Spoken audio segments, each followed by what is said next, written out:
오늘 본문은 출애굽기 3장 1절부터 4절까지입니다. 출애굽기 3장 1절부터 4절까지 함께 봉독하겠습니다.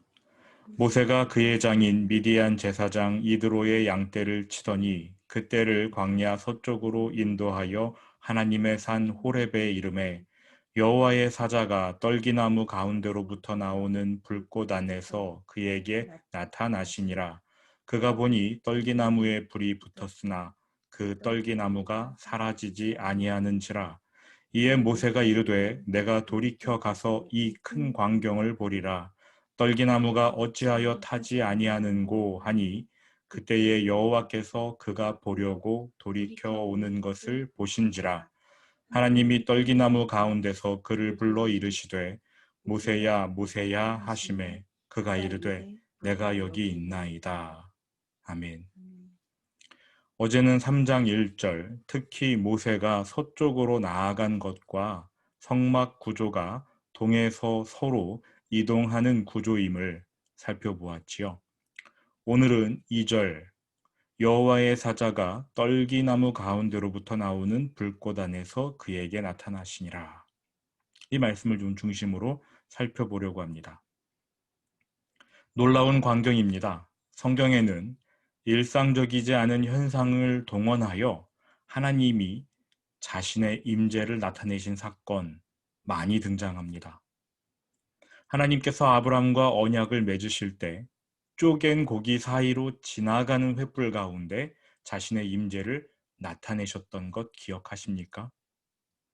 또 출애굽할 때는 구름 기둥, 불 기둥으로 하나님의 보호와 임재를, 또 시내산에서는 구름과 연기와 불과 나팔 소리로 하나님께서 자신의 임재를 나타내셨습니다. 참으로 놀라운 광경, 특이한 자연 현상 등을 하나님이 활용하셔서 자신의 임재를 나타내신 것이지요. 오늘 본문처럼 모세를 만나 주셨을 때에도 마찬가지인데 떨기나무의 불꽃 가운데 하나님께서 자신의 임재를 나타내셨습니다. 2절 말씀을 자세히 보니까 불꽃 안에서 그에게 나타나시니라. 누구도 부인할 수 없는 명백한 하나님의 임재입니다. 나타나셨대요. 하나님께서 모세 앞에 자신의 모습을 드러내신 겁니다. 하나님이 나타나셨습니다. 문제는 지금 모세의 영적 상태가 그 하나님을 알아볼 만한 상태가 아니었다는 것입니다. 모세의 눈에는 그저 떨기나무에 불이 붙었고 그 나무가 새카맣게 타지 않는 것만 보일 뿐입니다. 그 광경을 통해서 하나님이 나타나신 그 하나님의 섭리와 은혜를 바라볼 줄을 몰랐던 거예요.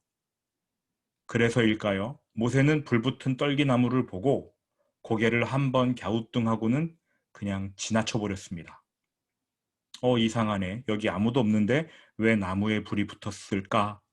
생각하고는 그냥 지나친 겁니다. 참 무디지요.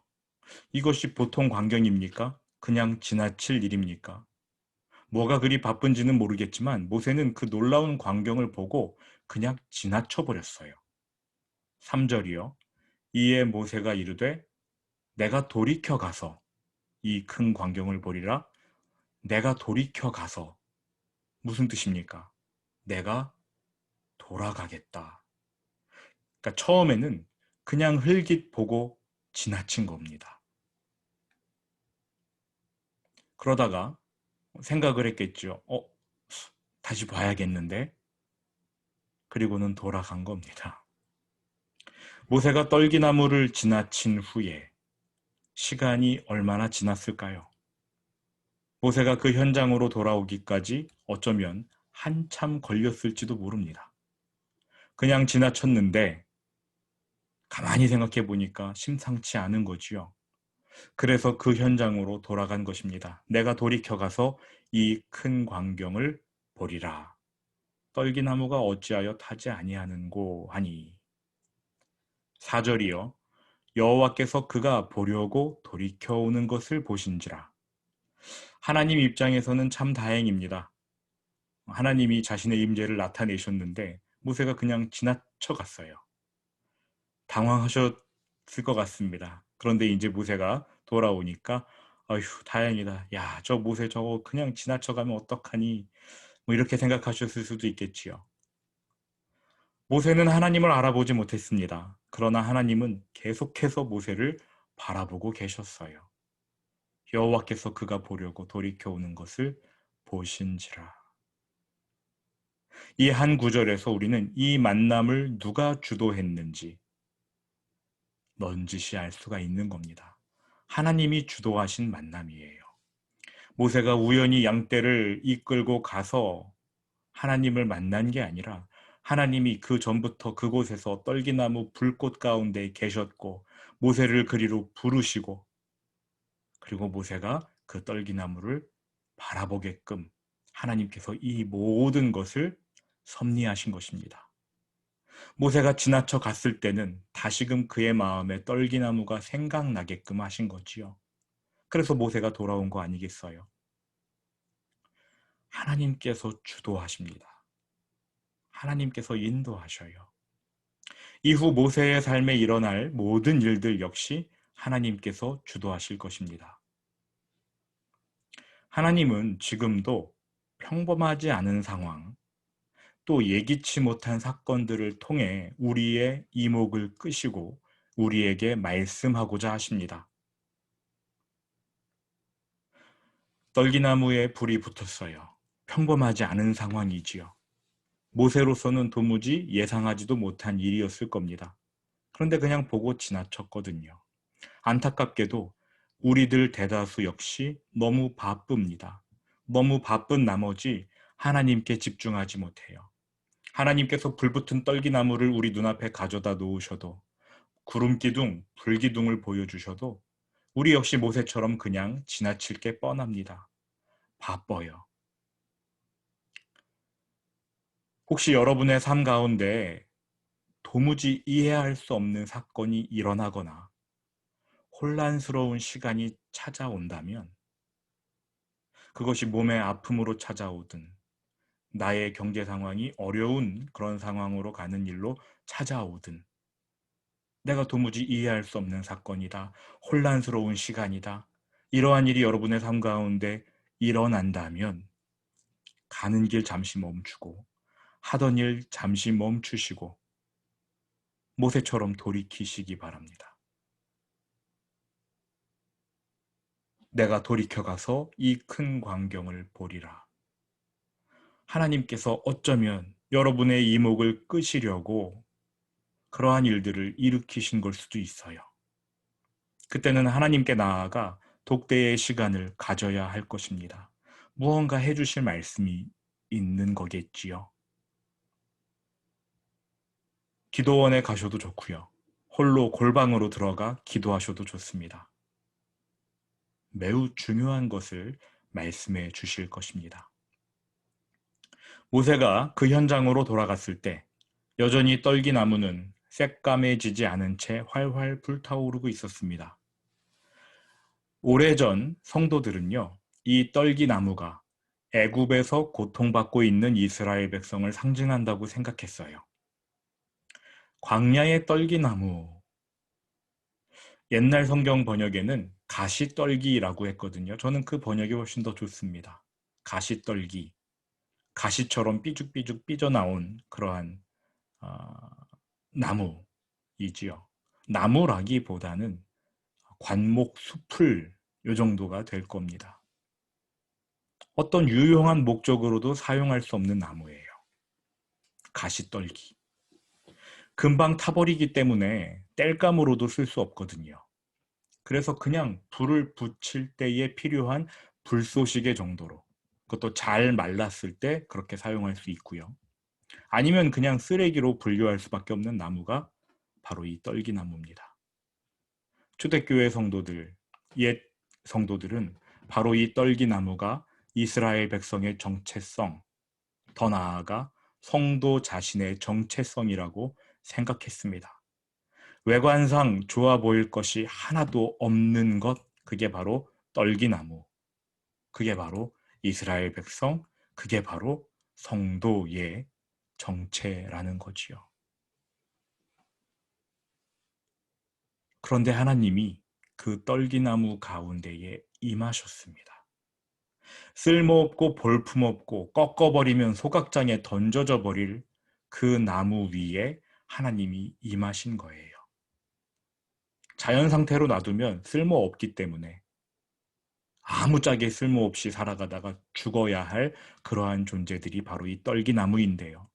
하나님이 그 위에 임하시면 그때는 하나님의 임재라는 가치를 드러내는 존재가 되는 것이지요. 성도의 삶이 그러한 삶입니다.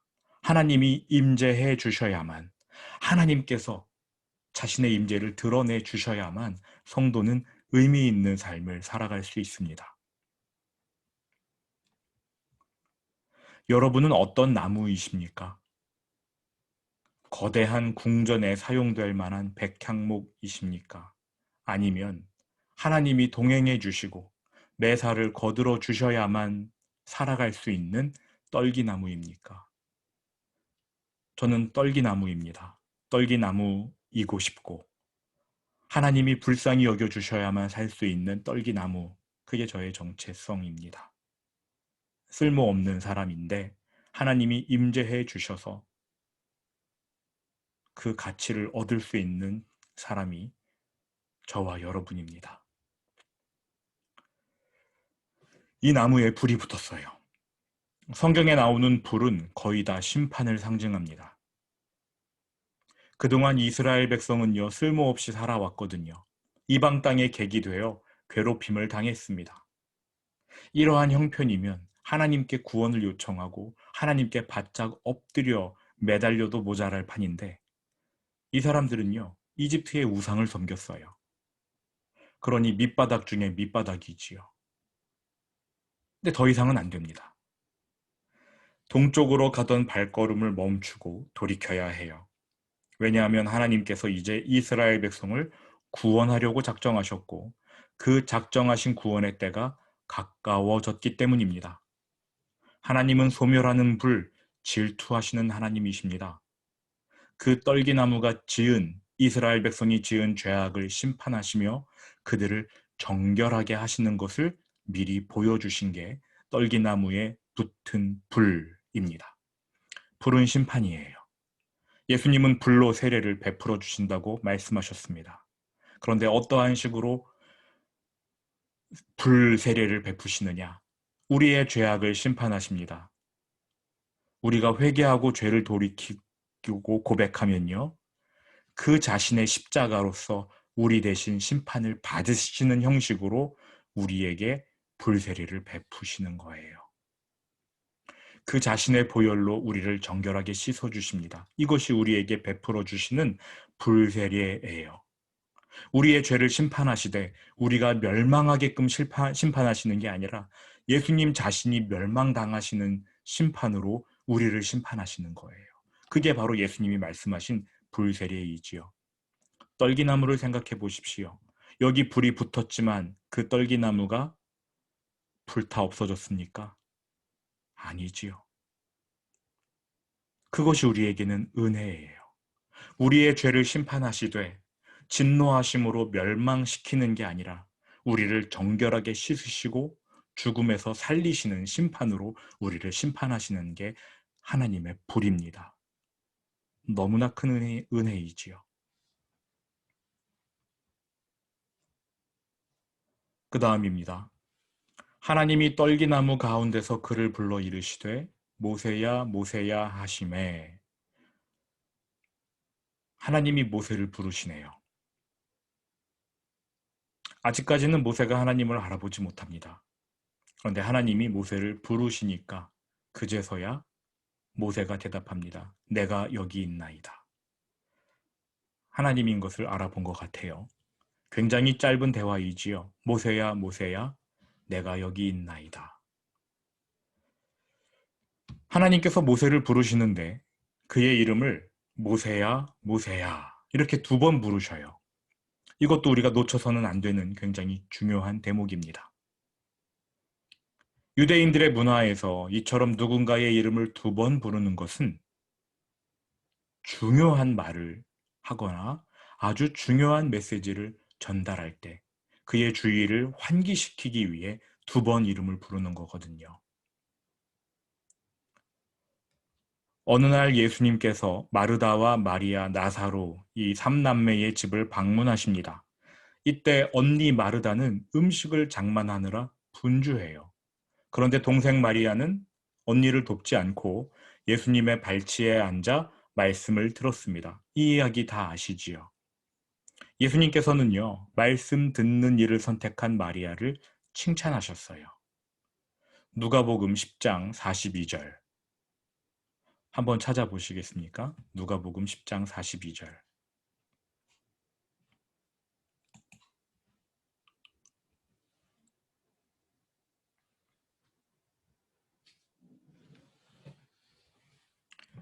누가복음 10장 42절입니다. 10장 42절의 맨 끝부분. 마리아는 이 좋은 편을 택하였으니 빼앗기지 아니하리라. 그 말씀 보이시죠? 예수님께서 마리아를 칭찬하신 거예요. 그런데 예수님이 이 가르침, 마리아는 좋은 것을 선택했으니 빼앗기지 않으실 것이다. 이 가르침을 전하시게 된 배경이 무엇이냐면 40절입니다.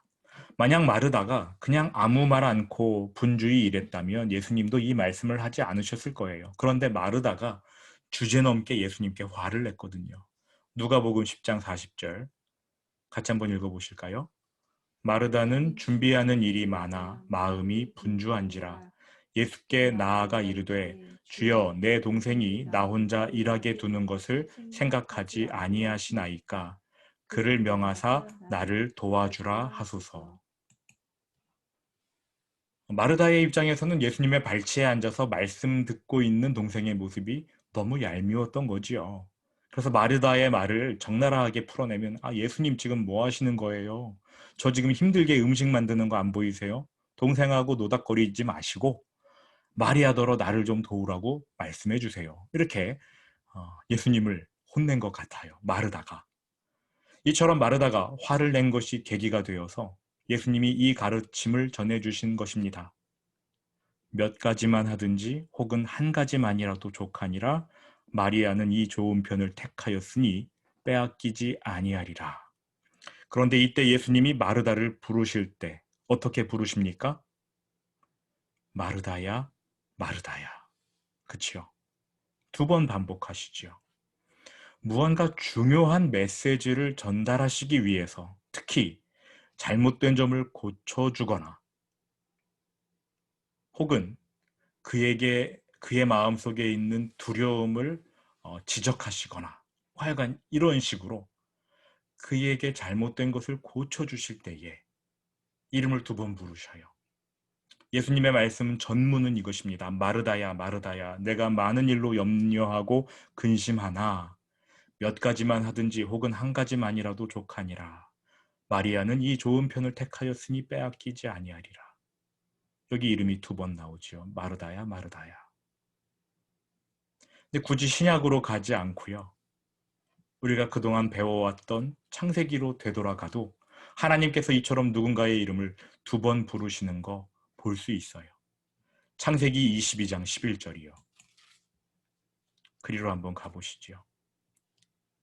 창세기 22장 11절입니다.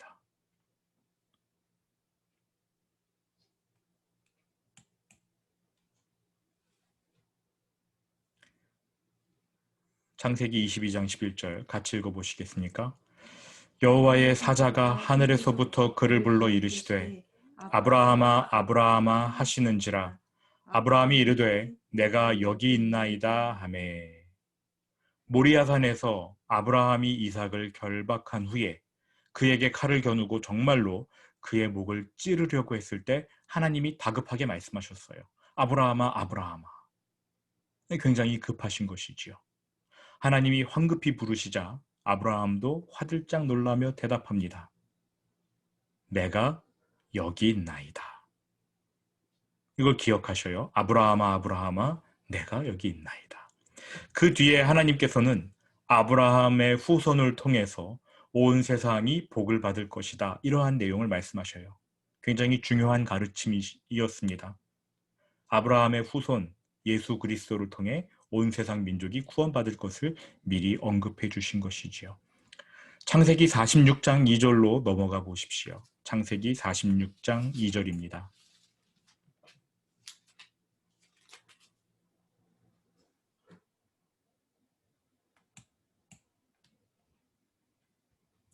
창세기 46장 2절. 같이 읽어보시겠습니까?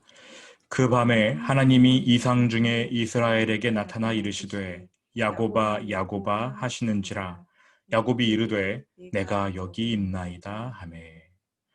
아브라함을 부르실 때 아브라함아 아브라함아 그가 대답하되 내가 여기 있나이다. 야곱을 부르시는데 야곱아 야곱아 야곱이 내가 여기 있나이다. 이렇게 대답을 하지요. 요셉의 초청을 받아 애굽으로 내려가려던 야곱이 브엘세바에 이르러 머뭇거립니다. 아, 이거 가나안을 떠나도 되는가? 두려웠던 거지요. 그날 밤 야곱이 몹시 두려워서 잠을 못 이룰 때에 하나님이 나타나 두려워하지 말라 이렇게 명령하셔요. 이후 하나님께서는 애굽으로 내려가기를 두려워하지 말라. 내가 거기서 너로 큰 민족을 이루게 하리라. 내가 너와 함께 애굽으로 내려가겠고 반드시 너를 인도하여 다시 올라올 것이며 요셉이 그의 손으로 내 눈을 감기리라. 이렇게 약속하십니다. 너무나 중요한 말씀이잖아요. 내가 너로 큰 민족을 이루게 하리라. 이스라엘 백성이 애굽에서 크게 번성하여 한 나라를 이루게 될 것을 미리 말씀하십니다. 이때도 하나님께서는 야곱아 야곱아 두 번 그의 이름을 부르셨고요. 야곱은 내가 여기 있나이다 대답합니다.